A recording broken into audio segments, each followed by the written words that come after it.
Eva. Bonjour. Qu'est-ce qu'on coud aujourd'hui? Et aujourd'hui on va coudre la robe Ina. D'accord. Elle est constituée de quoi?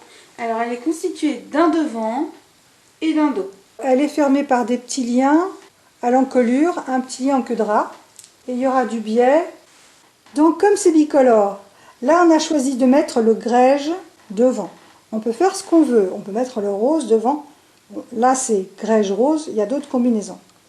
Ce modèle, il est fait ici en crépon, qui est assez transparent, donc c'est plutôt à mettre sur un maillot de bain. Dans d'autres modèles, il sera fait dans d'autres tissus qui auront peut-être moins de transparence.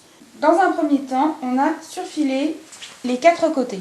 On a surfilé les 4 côtés parce qu'on a choisi de faire une couture ouverte sur les côtés. Donc maintenant, on va faire cette couture des côtés à 1 cm.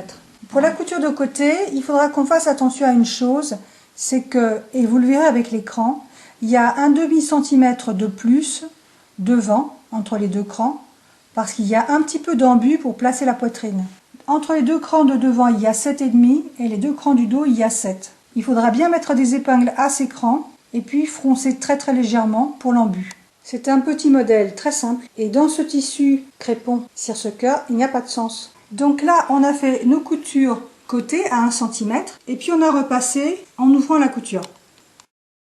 Donc là, on a le haut du devant et là, on pose le biais dans l'emmanchure. Donc le biais, on l'a coupé en deux pour qu'il soit moins large. Il ne nous reste plus que 2 cm de largeur de biais. Et là, on le pose au bord. On est à 1,5 cm du bord. On voit qu'il y a un demi-centimètre de rose qui dépasse. On a replié notre biais sur 1,5 cm. C'est-à-dire qu'au départ, ils étaient bord à bord et on a replié le biais. Et on a fait une piqûre à peu près 0,5 du bord. Donc voilà, ça c'est bien l'emmanchure. Et ça, c'est la petite piqûre qu'on vient de faire à 0,5 en dessous. Ensuite, on rabat le biais, on le tourne 2 fois et on pose les épingles avant de coudre. On a déjà cousu l'autre emmanchure, comme on voit ici. Donc le résultat, ça nous donne ça. Sur l'endroit, puisque là on voit qu'on est sur l'envers, sur l'endroit, on ne voit pas du tout le biais, parce qu'il était très fin. On a posé notre biais, comme on a dit. Voilà.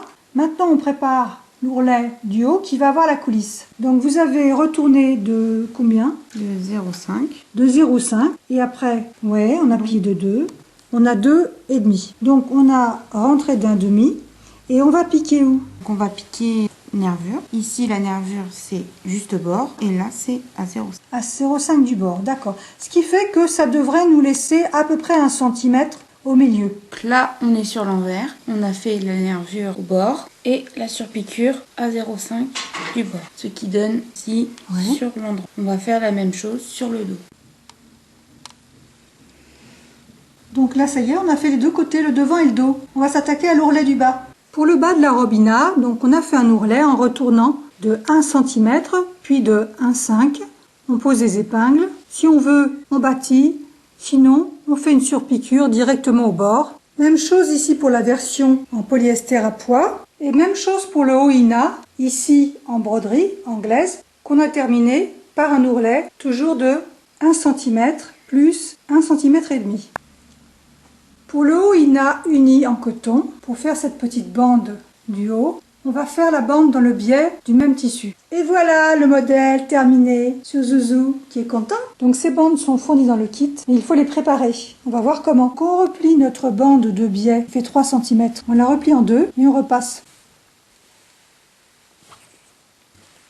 Pour fermer notre lanière, on replie le bout sur 1 cm, on marque un peu à l'ongle. Ensuite, on va dégarnir sur 1,5 cm la pointe.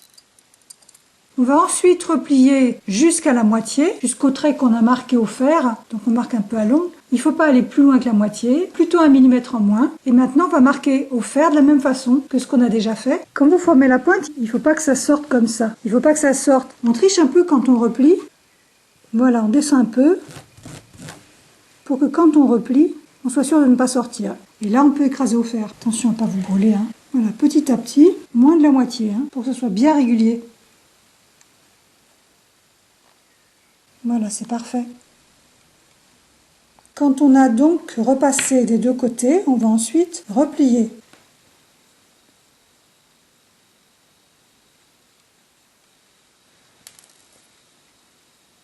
On vérifie qu'on a un petit espace entre les deux. pour les deux lanières. Donc voilà les petits liens qu'on a faits qui serviront pour le haut Ina rouge uni. Dans cette version, il n'y a pas de biais du commerce, il y a du biais pour les emmanchures qui sont réalisées dans le même tissu que le vêtement, qui sont fournis également avec le kit bien sûr. Pour terminer chacun de ces modèles, que ce soit le haut Ina en tissu uni, comme ici en coloris rouge, ou dans la broderie anglaise, ou qu'il s'agisse des robes Ina, vous passez le lien dans l'encolure en fronçant un petit peu. On peut froncer plus. Donc vous passez le lien, que le lien soit cette petite bande de tissu ou que ce soit la queue de ras en rayonne, et vous nouez. Et c'est fini!